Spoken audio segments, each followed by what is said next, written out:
Last ব্লগে তোমাদের সাথে শেয়ার করেছিলাম কি স্যান্ডউইচের জন্য কি কি এনেছি, সেটা নেক্সট ব্লগে দেখাবো। তো আজকে সেই ব্লগ ফ্রেন্ডস। এখানে আটা ব্রেড, আমুল বাটার, তার সাথে এখানে মেয়োনিজ, স্যান্ডউইচের মেয়োনিজ, এটা দেখো স্যান্ডউইচ ব্রেড লেখা আছে, চিজ, তার সাথে টমেটো কেচাপ, আর এখানে হচ্ছে শসা, আর তার সাথে লেটুস পাতা, আর পনিরটাও ছিল কিন্তু আমি ভুলে গিয়েছি দিতে। মেয়ে যখন স্কুলে চলে গেছে তখন আমার মনে পড়ছে এই রে পনিরটা তো ভুলেই গিয়েছি। তো এখানে সব সুন্দর করে একেবারে প্যাক করে দিচ্ছি ফয়েল পেপারে। আমি কিন্তু সবসময় যে কোনো খাবার ফ্রেন্ডস আমার মেয়েদেরকে ফয়েল পেপারেই র্যাপ করে দিই, তাতে কিনা জিনিসটা ভীষণ হাইজিন মেনটেন হয়। আর এই দেখো এইটার ভেতরে মেয়োনিজটা দিয়েছি, মেয়োনিজটা ফয়েল পেপারে দেওয়া যাবে না। তো এই টিফিন বক্সটার ভেতরে সব কিছু সুন্দরভাবে ভরে আর লাগিয়ে দিলাম, তাতে কি হয়েছে না একটাতেই সব সেট হয়ে গেছে। আর দিতে হবে তার সাথে দুটো চামচ, তো চামচ দুটোকেও আমি ফয়েল পেপারেই র্যাপ করে দেবো। তো দেখতেই পেলে এটা হচ্ছে আমার চিম্পু মায়ের আজকে টিফিন, মানে স্কুলের, আর এই হচ্ছে বড়বাবুর tiffin. Hey friends, good morning, welcome to our channel. কেমন আছো তোমরা সবাই? আমরা খুব খুব খুব ভালো আছি। বর একদম ফুল রেডি, হাজার ডিটেলসে দেখাইনি সকাল থেকে, কারণ কালকে দেখিয়েছিলাম তো একই রকম হয়ে যাবে। আর আমার একটু আজকে হড়বড়িও হয়েছে, আজ বর ইচ্ছে করে লেটে উঠেছে। কখন থেকে বলছি ওটো ওটো, বলছে আজ তোমার সেভিং করার নেই। তো যাই হোক, ওই যে বোনটাও চলে এসছে। তা চলো ফ্রেন্ডস, ও একদম রেডি, ও এবার বেরাবে। সাথে থাকো, দেখতে থাকো। আশা করি আজকের ব্লগটা তোমাদের খুব ভালো লাগবে। টাটা। ফোন করবেন, হ্যাঁ পৌঁছে সাবধানে, কালকের মতোই চলে আসবে। টাটা। যুদ্ধ চললো এতক্ষণ, যুদ্ধ। ফাইনালি রেডি করে নিয়েছি ফ্রেন্ডস। অ্যাকচুয়ালি চিম্পুদের আছে আজকে ওকে ফ্যান্সি ড্রেস কম্পিটিশন, মানে সেটা নিয়ে বলতে হবে। তার সাথে স্যান্ডউইচ মেকিং অ্যাক্টিভিটিও আছে। তো স্যান্ডউইচের সব কিছু তোমরা দেখলে ভিডিও স্টার্টিংয়ে আমি সব কিছু ঠিক করে দিয়েছি, ঠিকঠাক প্যাক করে দিয়েছি।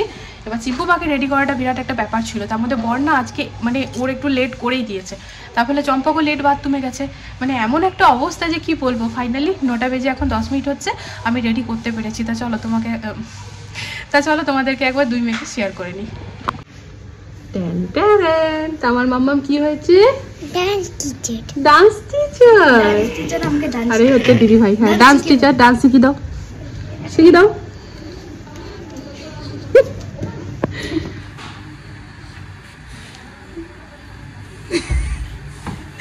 আচ্ছা ঘরে এসে শিখাবে, থাক চলো। আর ঘর দুয়ার একদম দেখো না ফ্রেন্ডস, ইগনোর করো, খুব বাজে অবস্থা। আলমারিটাকে পুরো উথালি পাথালি করে যাচ্ছি। এক তো প্যাকিং করতে হবে আজকে, তোমরা জানো আমরা ঘুরতে যাচ্ছি, তো সেই প্যাকিং আজকে করতে হবে। বিকজ কালকে আমরা যাচ্ছি বৃন্দাবন। খুব ভালো লাগছে ফ্রেন্ডস। লাস্ট ভিডিওতে একটু হিন্টস দিয়েছিলাম যে লাড্ডু গোপালকে নিয়ে যাচ্ছি লাড্ডু গোপালের জন্মস্থানে, তাহলে বুঝতেই পারছো বৃন্দাবন। তো আমরা যাচ্ছি বৃন্দাবন, সেই জন্য প্যাকিং তো আছেই, কিন্তু আলমারিতে অনেক এক্সট্রা কাপড় ছিল যেগুলো কিনা বার করে কাউকে দিতে হবে। আজ ফাইনালি রিজেক্ট করে আমি রেখেই দেবো আর দিয়েই দেবো, কারণ কি হচ্ছে না মানে আলমারি পুরো ভরে পড়ে যাচ্ছে। তো সব বার করে ফেলে রেখেছি, এখন এসে নিয়ে গুটাবো। চলো এবার আর বেশি কথা বলবো না, মেয়েদেরকে দিয়ে আসি। ঘর থেকে বেরালাম ফ্রেন্ডস, আমি ভেবেছিলাম যে হয়তো জলদি যাচ্ছি, বাস পেরিয়ে চলে গেল। ভাগ্যিস বেরালাম, চাপিয়ে দিয়েছি। চলো 2 মিনিটের মধ্যেই হয়ে গেল। আমার এই ঘরের অবস্থা দেখে কার কার কান্না পাচ্ছে ফ্রেন্ডস একটু বলো তো। এই যে সব বার করে ফেলে দিয়েছি। তা চলো চুটকি বাজিয়ে এখনই ক্লিন করে আসছি।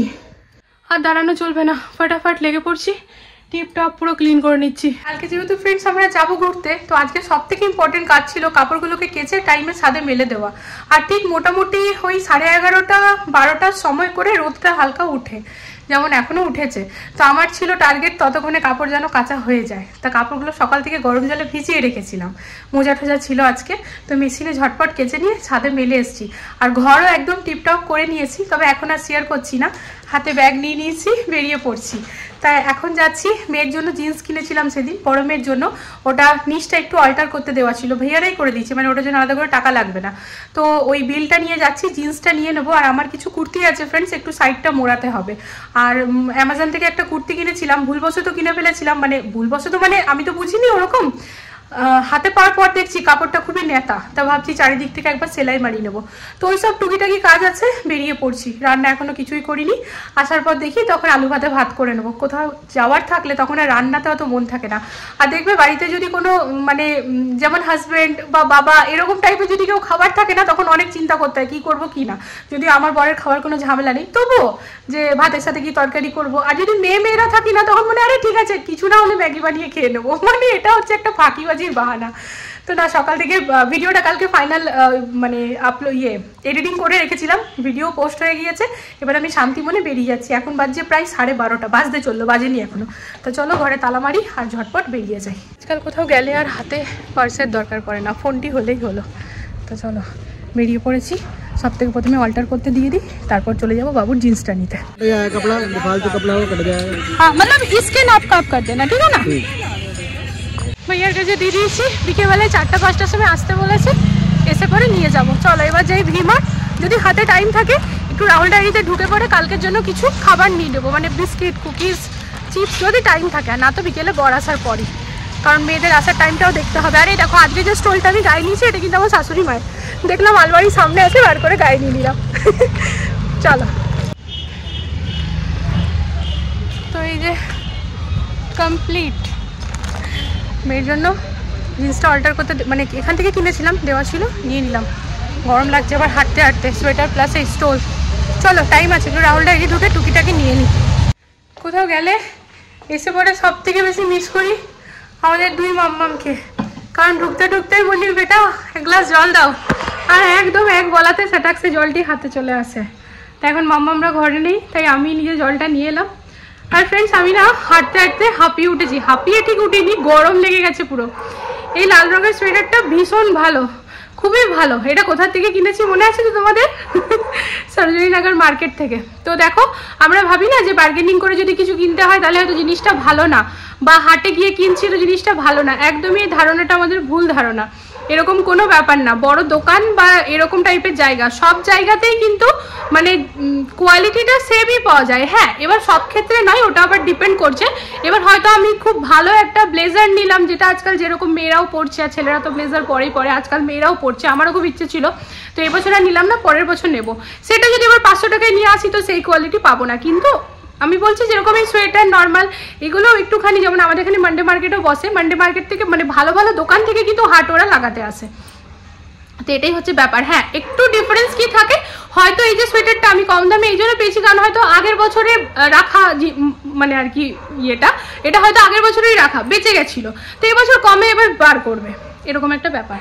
অনেক কথা বলে দিলাম, তো যেটাই আমরা বলছি জলটা খাবো ফ্রেন্ডস। ঝটপট ভাবছি আলু ভাতে ভাত বা চাল ডাল আলু একসাথে দিয়ে পরে করে নিই, দুই মেয়ে আর আমি একদম ফার্স্ট ক্লাস খেয়ে নেবো। তো খুবই গরম লাগছিল, খুললাম, ওই স্টোলটাও নিয়েছিলাম, খুললাম। তো চলো এবার জলটা খাই আর ঝটপট রান্নাটা করে নিই। আজকের যে লাঞ্চটা আমি বানিয়েছি এটা কিন্তু পুরো ক্রেডিটটা যাচ্ছে আমার বেস্ট ফ্রেন্ড মনীষার উপরে। কেন বলছি, না ও বানায়নি, আমি বানিয়েছি ফ্রেন্ডস। ও আমাকে অনেকবারই বলতো, সোমা জানিস তো যখন কিছু মন করে না, ডাল সিদ্ধ, মানে ডাল, চাল, আলু, তেল, কাঁচা লঙ্কা, টমেটো একসাথে সিদ্ধ করে খাবি, দেখবি দারুণ লাগে। আমি শুনেছি অনেকবার, বাট আজ অ্যাপ্লাই করলাম। সত্যি রে দারুণ লাগে খেতে, দারুণ খেয়েছি। বিকেল 5:30 ফ্রেন্ডস, এই যে এইমাত্র পরের এডিটিং কমপ্লিট করলাম। এ বাবা চশমাটাই খুলে দিচ্ছে। কালকে রাত্রিবেলাতে যেহেতু সকাল থেকে ট্রেনিং ছিল, তো বাইরে ট্রেনিং করাতে গেলে স্বাভাবিক একটু তো থকবেই, সারাদিন বক বক বক বক করা। তো রাত্রিবেলা দেখছি পরে চোখ দুটো এমনি এমনি হয়ে যাচ্ছে। তাও বলছে কি যে আমাকে এডিটিংটা করে নিতে হবে, বিকজ ওর অল্টারনেট ডেতে ভিডিও যায়। দেখি মা সবার লাইটটা অন্ধকার হচ্ছে, বিকজ ওর অল্টারনেট ডেতে ভিডিও যায়। তখন আমি ওকে বললাম কোনো ব্যাপার না, তুমি শুয়ে পড়ো, আমি করে দেবো কাল দুপুরে। ওর বিকেলবেলা যায় তো বলছে করে দেবে পাক্কা? আলাম হ্যাঁ একদম করে দেবো। তো কথা মতো নিজের এই যে এক্সপোর্ট হয়ে গেল। বাকিটা আমার বর চলে এসছে, আপলোডটা করে দেবে, মেন এডিটিংটাই থাকে, করে দিয়েছি। তো তোমরা যদি দেখতে চাও বিবেকান সিনহা চ্যানেলে গিয়ে দেখে নাও, ওটাকে কি বলে, হিন্দি ব্লগ আমাদের। ও কালকে আমার বর গিয়েছিল তাজমহল হোটেলে ট্রেনিং করাতে, সেটা রিগার্ডিংই আছে। তাই এখন আমি বেরিয়ে পড়বো ঝটপট করে আমার চুড়িদার কুর্তিগুলো আনতে। 5:30 বাজছে, ভাইয়া বলেছিল 5টা থেকে 6টার মধ্যে চলে আসতে। আবার যদি দোকানপাট বন্ধ করে চলে যায় আমার মুশকিল হয়ে যাবে, কারণ কাল তো সকাল সকাল আমরা বেরিয়ে যাবো। সকাল মানে কাল সকালে বেরিয়ে যাবো, তা ওই জন্য ব্যাগ তো রাতেই গুছাতে হবে। চলো আর কথা বলে লাভ নেই, ঝটপট চলে যাই। অনেকক্ষণ বসে থাকার পর না দুটো জিনিস হয়, এক তো প্রচণ্ড ঠান্ডা লাগে, দ্বিতীয়ত গোড়ালিগুলো খুব ব্যথা করে। চশমাটা ব্যবহার করছি, না তো চোখটা খুব ডিস্টার্ব দিচ্ছে অনেকক্ষণ যদি মোবাইল আইপ্যাডে তাকিয়ে থাকছি। এত ঠান্ডা লেগে গেছে, এই কোটটা পরে নিলাম ফ্রেন্ডস, বাইরেই রাখা আছে তো সব গুছাবাগা হবে। জম্মের শীত লাগছে। চলো ভাইয়াটা উঠে না যাক, তাহলেই হলো আমার গেলোর কাণ্ড, দৌড়ে দৌড়ে যেতে হবে। এই যে নিয়ে নিয়েছি, চলো এরপর 6টার সময় ভাইয়াটা উঠেই যাবে। অ্যাকচুয়ালি পুরো কুয়াশা পড়তে আরম্ভ হয়ে গিয়েছে, ঠান্ডা লাগছে আবার কি। এবার একটুখানি বাইরে যাবো, বর যদি রাত্রে একবারই চায় খায় ওকে বানিয়ে, তারপরে কাল আমি জিজ্ঞেস করিনি তো, মানে জিজ্ঞেস করি না, যেরকমটা কালকে বললাম মতো এসে খায় না তাই, তবে আজকে এখন জিজ্ঞেস করে নেবো, খেতে বানিয়ে তারপর বাইরে যাবো। তা জীবনে প্রথমবার বাইরে ডিম সিদ্ধ খেলাম, দেখে নিয়ে বেশ লোভনীয় লাগছিল, খেতে জাস্ট ফাটাফাটি ছিল। তারপর নিয়ে এসেছিলাম মোমোজ, এইসব খেয়ে দে ব্যাগ প্যাকিং শুরু। এখন 11টা বেজে 7 মিনিট হচ্ছে, এই আমাদের ঘরের অবস্থা। আমাদের এখন ফাইনাল প্যাকিং চলছে, তাই তো বর? হ্যাঁ। কালে না কোথাও ঘুরতে গেলে না ফ্রেন্ডস, মানে লাগেজ অনেক বেশি হয়ে যায়, মানে না সোয়েটার টোয়েটার এগুলোর জন্য না খুব বেশি হয়ে যায়। ওই যে দেখো ওই ব্যাগটা কিন্তু পুরো ফাইনাল, কেবলমাত্র আমাদের বাইরে পরার কাপড় আছে ওই ব্যাগটার মধ্যে, মানে দু সেট সবার নিচে, 4 জনেরই 2 সেট করে কাপড় বাইরে পরার জন্য। বাইরে পরার জন্য আর ওই উপরে যেগুলো আছে কোট সোয়েটার ওগুলো সব কাল আমরা পরে যাব।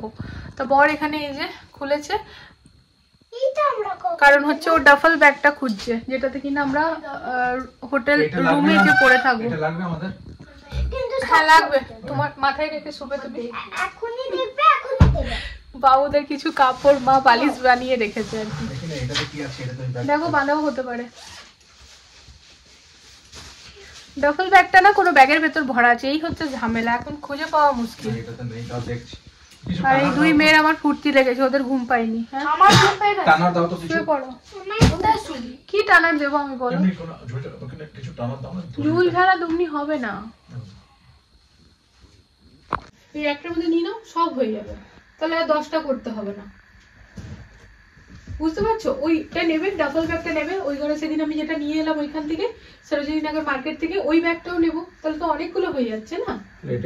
এটা ফাইনাল করো তুমি, এখন নামো, ওইটার মধ্যে এটা শিফট করো। বাবু সর সর সর সর, বাবু তুমি দাও চিম্পুরটা আগে দাও, 1 by 1 এক একজনেরটা কমপ্লিট করি। এটা তো অনেক জায়গা আছে, তা আরামসে হয়ে যাবে। তুমি খালি দেখবে আমি ঠিকমতো রাখছি, দেখো তারপর ফুলে থাকবে তুমি। তাহলে অমন তো 4টে ব্যাগ নিলে আমাদের হবে না। এটা চম্পকের চলে এলো না, চিম্পুরটা দাও ওকে কমপ্লিট করো। আমাদের এরকমই হয় ফ্রেন্ডস, আমরা 2 দিন থাকি, 4 দিনের কাপড় আমাদেরকে নিয়ে যেতে লাগে। চম্পকে নাও, বরেডি আছে এখানে 4 জোড়া, 4 দিনের পরে এদিকে 3টা তো জ্যাকেটই নিয়ে নিয়েছে, 3-4টা দাও, মানে ড্রেসের চেয়ে বেশি জ্যাকেট আছে। দাও না, তুমি কিনেছিলে ওটা। রেডি এক্সট্রা যা জিনিস আছে আমাদেরকে দিয়ে দাও, যতটা লম্বা তার চেয়ে বেশি নিচে গুটিয়ে খুলে জ্যাকেটটা ইউজ করতে হবে। মা রাতে 12টা বাজে, তুমি ফালতু বকো না, দাও। এই দেখো ভুল ভরে দিচ্ছ কিন্তু, কোন টাকার আমি জানি। এই তো দাও না। আরে তো চিম্পুরটা খুব পরাতে গেলে সবটা নিচে নামাতে হবে, অমনি করো না। মা আমাদেরও লাগেজ প্যাক হয়ে গেছে, আমরা নিজেদের ব্যাগ প্যাক করে নিয়েছি। এই দুটো সক্স আমি দিনে পরবো, আমারগুলো গুঁজে দাও। এই বাবু দাঁড়া, তো তোমারগুলো তো এদিকে বিনা আয়রনের আছে না, খারাপ করে দিলে।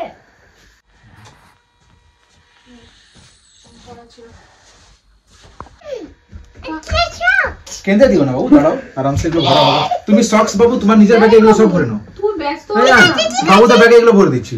এই দাঁড়াও, তুমি যেখানে যেটা পাচ্ছ ভরে দিচ্ছ। ঠিক আছে, এটা আমি নিজের ব্যাগে ভরে না, দাঁড়াও দাঁড়াও না মা, প্লিজ প্লিজ, তখন আমি এক্সট্রা ব্যাগ নিয়ে যাও না বাবু, এক্সট্রা ব্যাগ ঢুকতে দেবে না, হোটেলে বলেছি বার করে দেবে। না আমি নিজেরটা নিয়ে যাব। রাত্রি এখন 1:30 বাজছে ফ্রেন্ডস, ব্যাগ একদম কমপ্লিট, ব্যাগে সকালবেলা টাচ পর্যন্ত করতে হবে না, কেবলমাত্র ফেস ওয়াশটাই ভরবো ব্যাস। আর হ্যাঁ বডি অয়েলটা একদম মনে করে। তা রান্নাঘরের কাজ কিন্তু করিনি, মানে রান্নাঘর ক্লিন, কারণ এইগুলো করতে করতে রাত্রি 1:30 বেজে গেছে। ব্যাগ গোছানো কমপ্লিট, আর ঠাকুরঘরের আলমারিটা গুছিয়ে বাগিয়ে রাখাটা কমপ্লিট, কারণ অনেক কাপড় খাটের উপর রাখা ছিল, তাই সব করে নিয়েছি। ব্রাশ করে চলে এসেছি ভিডিওটাকে এডিট করতে, ভিডিওটাকে এখনই আমি এডিট করে একেবারে আপলোডে বসিয়ে রেখে দেবো, তাহলে কি হবে না কালকে টাইমে আমার ভিডিওটা চলে যাবে। কারণ আমাদের সকালবেলায় আছি কি, আমরা সকালবেলায় মোটামুটি 11টায় বেরাবো না ঘর থেকে, 10টা 10:30 ধরুন, হ্যাঁ মানে 10:30 11টা ওই টাইমে। তো তাহলে ফ্রেন্ডস অসুবিধা হয়ে যাবে, সকালে হড়বড়ি হবে। তো মোটামুটি ওই 11টার সময় বেরাবো, আর লাড্ডু গোপালকে সাথে নিয়ে যাচ্ছি, তোমাদের সাথে শেয়ার করেইছিলাম। দেখো উনারই জন্মস্থানে যাচ্ছি, তো ওনাকে তো সাথে নিয়ে যেতেই হবে, তাই না? না ওইখানে আমি কোলে মানে সাথে নিয়ে ঘুরবো না, কারণ ওটা ঠিক দেখায় না। ওখানে আমি রুমেই রাখবো, ওখানে ঠাকুর লাড্ডু গোপাল নিজের মতো ঘুরে নেবে, নিজের জায়গায় গিয়ে নিজের মতো ঘুরে নেবে, তাই না? আমি নিয়ে কি ঘুরবো, আমাদেরকেই নিয়ে যাচ্ছে লাড্ডু গোপাল, উনার আশীর্বাদেই তো আজ আমরা আমরা যেতে পারছি, মানে অনেকদিন ধরে প্ল্যানিং করছিলাম, বাট লাড্ডু গোপাল ঘরে আসার পরে আমরা বৃন্দাবন যাবো, সিরিয়াসলি এটা আমরা ভাবতেই পারিনি কখনো। তো বলে না ঠাকুরের স্থানে ঠাকুর না ডাকলে কেউ কখনো যেতে পারে না, তো হয়তো উনার ইচ্ছে হয়েছে আমাদের কাছে থাকার, আমাদের কাছে আসার, কারণ উনার ইচ্ছে ছাড়া তো পৃথিবীতে কিছু সম্ভব নয়। তো সেটাই হচ্ছে ব্যাপার। তোমাদের সাথে আগেও শেয়ার করেছি ফ্রেন্ডস, লাড্ডু গোপাল যেরকমভাবে আমি পেয়েছি, মানে আমি ওরকমভাবে নেবো বলে নিয়ে আসিনি। মানে মা যখন নিচ্ছিল আমি তখনও বলছিলাম মা নিও না, মা নিও না, কিন্তু তাও আর কি উনার আশার আছে আমাদের বাড়িতে, তো ব্যাস উনি এসেছেন, তো আমরা খুবই ধন্য। তো ঠিকই আছে, এবারে আরও বেশি ভালো লাগছে যে কালকে যেতে পারবো। তবে হ্যাঁ, বিশেষ করে ফ্রেন্ডস এই সব জায়গায় যখন যাই, কোনো তীর্থস্থান যেরকম বৃন্দাবন, হরিদ্বার, কেদারনাথ, বদ্রীনাথ, আগের দিনে ওইগুলোও যাব, মানে ভবিষ্যতে ওই জায়গাগুলোতেও যাব। তো এই সব তীর্থস্থানে যাই যখন, তখন মনে হয় যেন বাবা মারা সাথে থাকলেই ভালো, কারণ মানে তাদেরও বয়স হয়েছে, ঠাকুরের জায়গা ঘুরলেই ভালো। এখন আমার মাও নিজের বাড়িতে আছে, আর এদিকে আমার শ্বশুর শাশুড়িও এখানে নেই। তো বাবাকে বলেছিলাম যে জানুয়ারি শেষে চলে আসতে, কিন্তু ব্যাপারটা হচ্ছে যে ঠান্ডা যেহেতু প্রচুর এইখানে, তো ওই কারণে মায়ের পাও খুব ব্যথা করে, দিল্লির ঠান্ডাটা ওরকমভাবে সহ্য হয় না। তো ওই সব ভেবে বাবা বললো তাহলে একটু থেকেই যাই। তো ঠিক আছে, কোনো ব্যাপার না।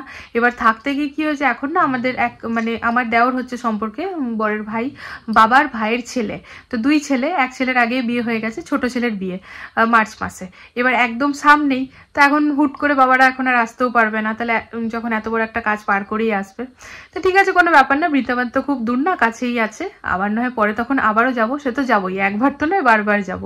আমার মা এলে মাকেও ঘোরাবো, কিন্তু এখন আপাতত আমরা চারজনই যাচ্ছি। তো আশা করি তোমাদের ভালো লাগবে ওখানকার ব্লগগুলো। দেখো আমরা প্রথমবার যাচ্ছি, যেটাই হবে, যেরকমভাবে থাকবো, যাই করব, সবটা শেয়ার করবো, একেবারে ডিটেলসে শেয়ার করবো। ব্যাস সাথে থেকো, দেখতে থেকো। আশা করি আজকের ব্লগটা তোমাদের ভালো লেগেছে। আমাদের বৃন্দাবন যাওয়ার প্যাকিং কমপ্লিট। আসছি একটা নতুন ব্লগ নিয়ে আগামীকাল আবারও খুব জলদি। ততক্ষণের জন্য সবাই ভালো থেকো, সুস্থ থেকো। আজকের জন্য good night, love you all, tata.